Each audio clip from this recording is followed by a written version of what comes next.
this man, whose picture is here, I don't want to see him just as a man who belongs to my faith. No. At the level now he's being raised, he's raised as a human being, as a son of God, whom he would like to see as an example to humanity in general, how they should treat each other and how they should live among themselves. This man was from Ronago. You will have the brief history in that prayer paper there. That prayer paper has got the brief history. He was a son of a very rich man called Giovanni Battista Ambrosoli, and his mother was called Almira Mali. As he grew, he qualified as a doctor, medical doctor. Then he felt a deep call in his heart that he wants to turn his profession of a doctor, not for his people of the village or of his country, but there are some other human beings in the world where service of this nature is not there. So he was trying to find which way can he come to such a place. So he went to the Comboni missionaries, because these were the people who were coming to the missions, like our areas here. So he went to ask them, is it possible for a doctor to become a priest and a missionary? The answer was yes. That would be very much appreciated. So after his ordination, he came to this place. He came to Uganda, and especially in the area where the Comboni missionaries were working. He was in Gulu, and the Bishop of Gulu felt that he should go as a medical doctor to uplift the dispensary, which was at Kalama that time, 1956. He went there with all enthusiasm. He worked very hard and asked his people from Ronago, Italy, to help him in improving that health center, and he raised it to the level of the hospital.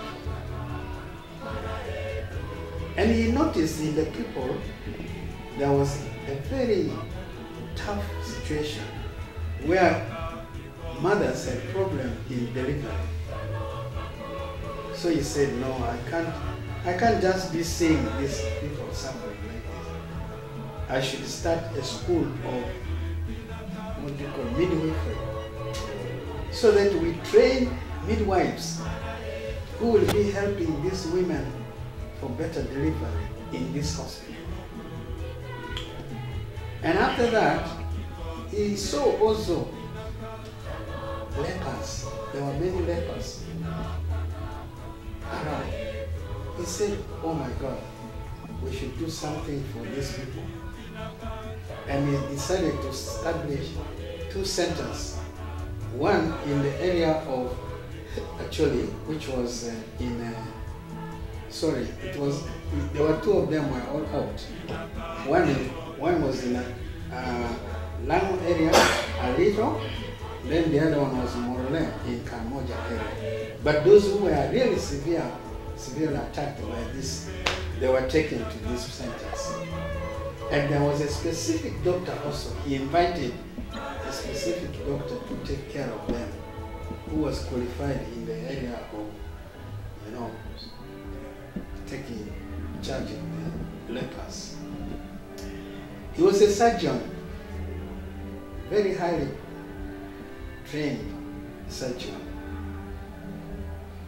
And because he worked so devotedly, I want to use that word purposely, devotedly, many people felt this is a man who should operate me. And he was also a lecturer in this profession of surgery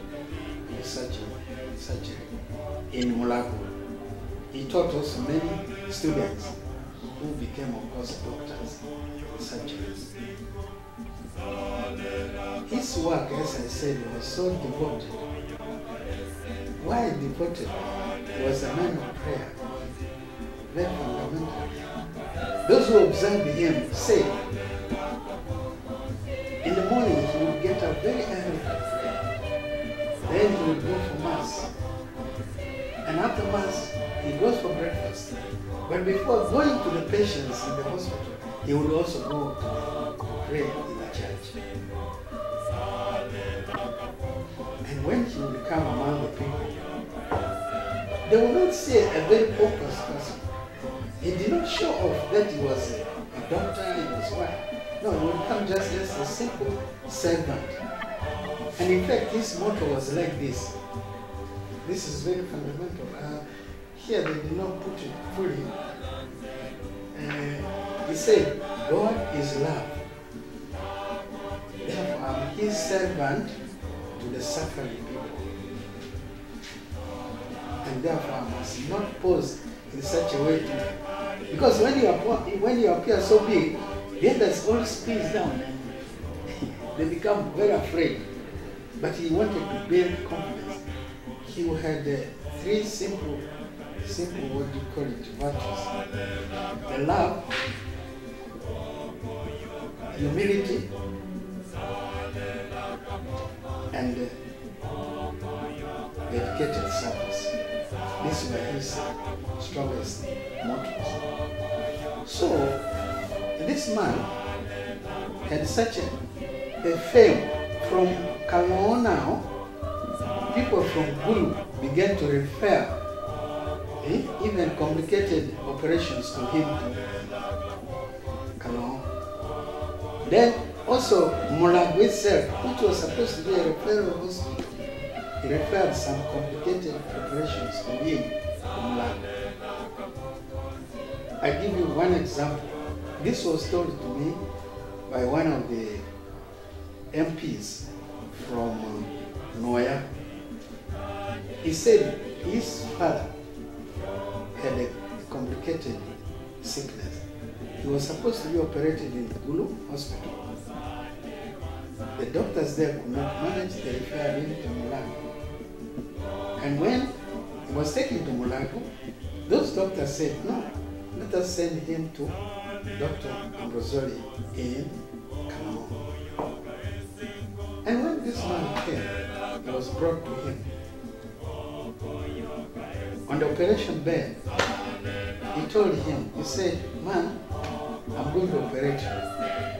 And it is going to be a successful operation. You will live for many years. And indeed, after the operation, this man, of course, was taken for treatment and continued, and he recovered. And he lived, now, as I talk, he's 92 years old. As I said, this was a testimony given to me by the MP of Noya, Mr. Tony Awari. That was how far his fame went. So, people were coming from Sudan, here, Congo, here, Kenya, here, Tanzania, here. Can you imagine that time? You just imagine how Kaloo was in a village. Actually, it was a village. The roads were terrible, but people would overcome all this. But they wanted to go and meet this doctor who was so proficient. Now, about his work, being a doctor, professional man, I think there's a lot of message for us, we who are trained especially. whether for you, for doctors, for professors, for whoever is there, that we should be moved by the love of Jesus Christ, where he loved every human person and he died for saving every human person. He put that into practice. And that dedicated service is what is needed today. So as I say, this man is not being raised to the level of blessed for Catholics. No, it's not just for Catholics. Not for Christians, not for believers, Muslims and so on, but even for non-believers, this should be an inspiration for the world of today. So this is a message I want to carry about. And I thought I should bring it also to your office. Yes. And I pray the next thing is I ask people to ask him. He's now with God. You know, we have 4 stages of becoming a saint. First, venerable, and then you become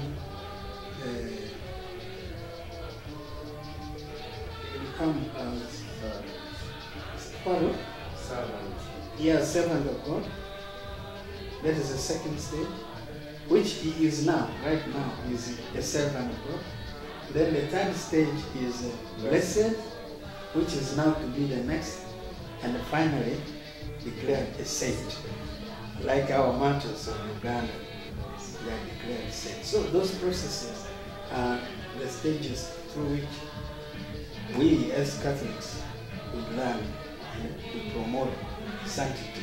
But the other churches, all the other religions, they have their own way of knowing and declaring who is a saint. So, we are not, as people will say, we are not lagging. As Catholic Church, we are not lagging. Lagging meaning we are not selfish in sharing the goodness God has put in a person like this. We want to share it with the world. That's why they have this big occasion of beatification, meaning raising this man to the stage of blessedness. He's really blessed, you can see. You can see. And they want this to be. Otherwise, it should have been in Rome. But this Pope here said, no. We are going to have it, let it be now more direct, where this person was working, where he was known, and also where people will appreciate and they will be more inspired by his life. So that's why it is in Kalamo.